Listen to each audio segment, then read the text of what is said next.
Okay, so in this video, I'm going to tell you all about how I made my first £10,000 in property, all halal. So basically, it starts with a few concepts, which are definitely going to lead you to want to invest in my program because it's the easiest way to get started.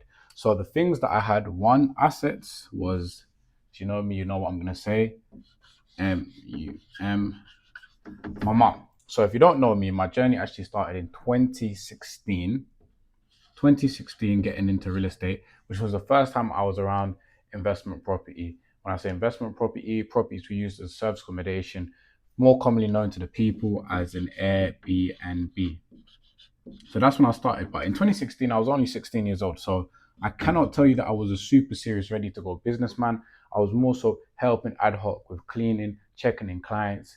I was around. I was an apprentice, unpaid apprentice. Now everything changed in 2018 when I was initially going to follow the path that everybody does, go to school, get good grades, go to uni, get a degree, get a good job. By this point, I'd done my GCSEs, which I got one A star, four A's, five B's. I'd done my AS levels, I'd got three A's, one B, and it was time to go to university. And I had an offer to study at LSE economics, and that was A star, A, and a small A, the AS. And long story short, I failed. We call that first attempt in learning. I'll take that. Nobody told me that at the time, but it was a big failure. Very depressed. I was sure that I could never be financially successful again. Why? Because I ended up in clearing.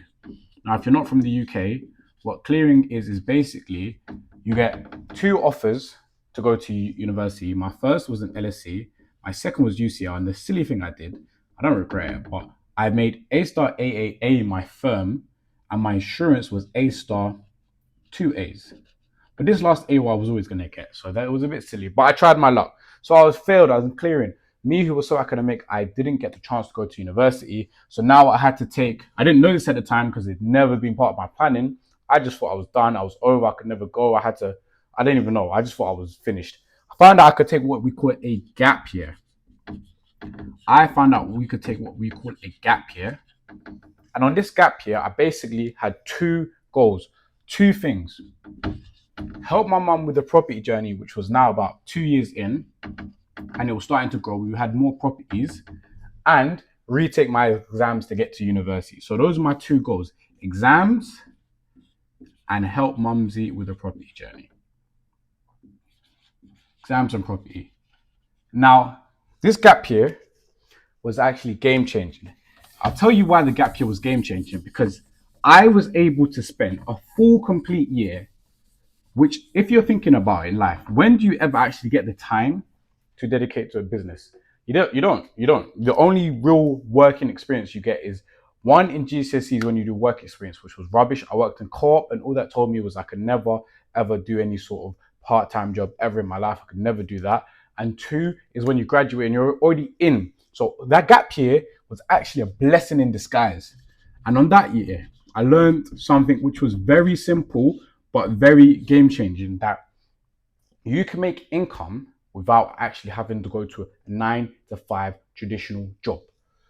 That was a learning experience. Even though I'd been an entrepreneur, I've been a little bit of a hustler. I'd sold drinks in school, I sold sweets in school. It wasn't big money, but I was seen in this Airbnb game. We do £100 per night, £200 per night, £300 plus per night. And the thing is, in periods like, the new year, it would get super booked, super busy. So I was seeing it in abundance. I was seeing us having to cancel bookings worth over £1,000. That's when I knew there was money to make in property, and I didn't need to get a job. If I got a job, it'd be great. But if I didn't, it wasn't required. So basically, what happened next? I went to uni. I did go to uni. I did my 3 years, 2018 to 2021. I was reluctant. I did expressed the feeling to drop out multiple times. Mumsy kept me on course. Don't recommend anybody to drop out of university. My graduation, even if just for that one day where all of my family flew in from America, Canada, and Nigeria just to see me on stage, just to celebrate me, all worth all the stress that came with university and the COVID times. So what happened? How up until this point, I've never really made money. So you have to understand, for anybody watching this, 2016 to 2021, I've been involved in the property business. I've got all the stories, all the check-ins, all the experiences, but I never actually made money. I'd just been an apprentice. But what I had gained, and this is what I'm going to tell you about, the key things that you need when you want to start: knowledge and network. That is what I had. I had knowledge and network. So now, picture this: 2016 to 2021, that's a 5-year journey. My mum was now, from the first properties were like 30, 50 properties. She was getting results. I told you these bookings were crazy. She is now in a position where people looking at her mentor, they're asking her, how do I get the results you're getting? I want to do this service accommodation thing. Please guide me. And obviously, she's doing events. I'm traveling. We're going up to Birmingham. We're doing London. And I'm just there. Osmosis, just by being there, just by being around. This is where opportunity comes, just by being in the right place. Now, we were hosting one event, and I've been to most of the speaking events. People ask me questions, and I'd actually be able to answer, even though I was not young, but I was like a teenager basically. But I knew the answer to questions that people were like, they were eager to know the answers, and they were coming to me, and I actually could answer some of the questions. I wasn't fully in, but I knew just by osmosis being around. Now, this is when everything changed, where we did a boot camp, where my mom essentially invited a bunch of people to our place, one of our apartments, our mansion in Canary Wharf, and we were all learning. It was a 2-day mastermind. A lot of people wanted to go from a long-term, a 6-month thing. Now, this is where the penny dropped for me. Everybody on this boot camp was quite well to do. They had money. They were doctors, lawyers, bankers. They had good jobs. And what that left them in a situation, what I call cash rich, time poor. Now, when it comes to this Airbnb business, it takes time, but it takes 2 types of time. There's 2 main things you want to do. This isn't even an Airbnb business, but I'm dropping source on Airbnb. There's 2 main things you need to do to succeed in Airbnb. First things first is get a property. Get the right property. The right property. That is a game changer. Number 2, manage it well. Now, a lot of people were more confident with the second because they had family that could run it, they could hire a manager, they had my mum as a mentor. They were quite confident that once they got the property, they were going to get the right bookings required. But what they weren't so confident about was getting the right property. Now, the knowledge that's required, if you're going to watch the other video I make, I'm probably going to make this a whole separate video on how to find the right property. That is a full-time business. It's a full-time business. There's whole industries set up of just how to find properties and get them into the right pocket. So it's simple, but it's not easy. It takes time, and what these people didn't have was time. So picture me just helping with the lunch, just being there, getting in the knowledge, helping people around, networking.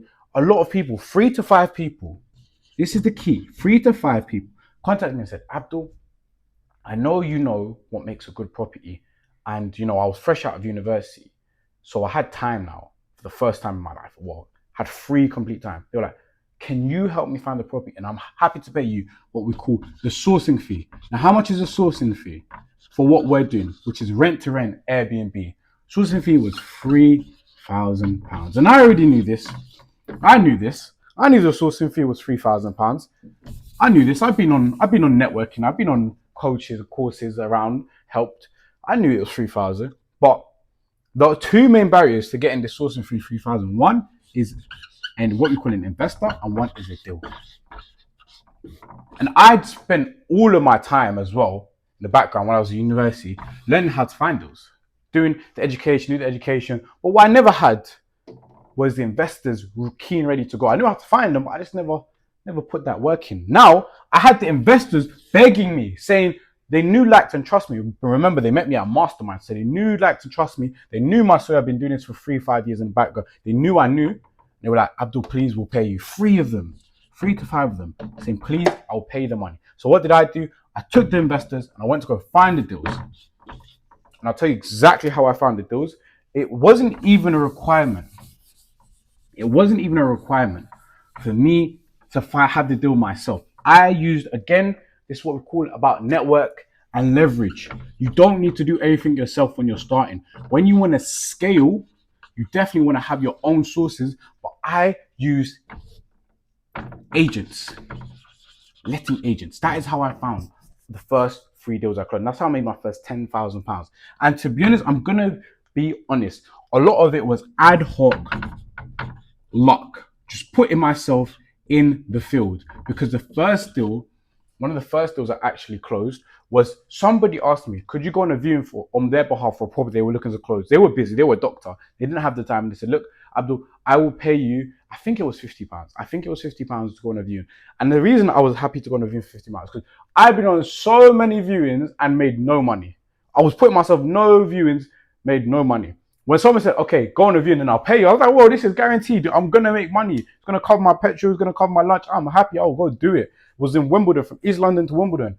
But I was ecstatic. It felt like a relief to do that. So I did that. And that's where I was meant to meet an agent for that property that had presented it, but that person wasn't available. So I met another agent from a different company. They said, oh, actually that person, I don't really trust them. They're a bit, da, da, da. It wasn't my business, wasn't my story. But anyway, I connected with this person. I told them my story of what I'm doing. That property was still secured for the other investor, bear in mind. They had that, whatever. It was a different scenario. I met a different agent. And they were like, listen, I told them my story. Listen, I've got this network of people. They're ready to go. They've got the funds. They just need opportunity. They got any properties. And this agent was actually based in Southwest London. And he said he had one property come up in East London, which where we were based. And he said, look, I'll try it out. So we did that viewing, that one property in East London, present that to one of my clients who said they were willing to pay me. They did the referencing process, did all of that. We got that secured, and I actually made my first £3,000 connecting that agent who had the property with the landlord to my investor. And then I paid the agent £500 for that pleasure. So I made about £2,000 or 2.5. That was my first, and I did that 3-4 more times. I did 2 deals with this agent. Then I found another agent who I did another deal with. And that's basically how I made my first £5,000 to £10,000 in property. Getting keen qualified investors who knew, liked, and trust me and were keen and ready to pay me, then leveraging an agent who already had properties ready to go, matching them up and collecting my fee. And I also paid the agent, and everybody was happy. And some of those investors still have this property to this day. So grateful. They thanked me, thank you letters, and gave me gifts. So it was a win-win-win. And that's essentially how I made my first money in property.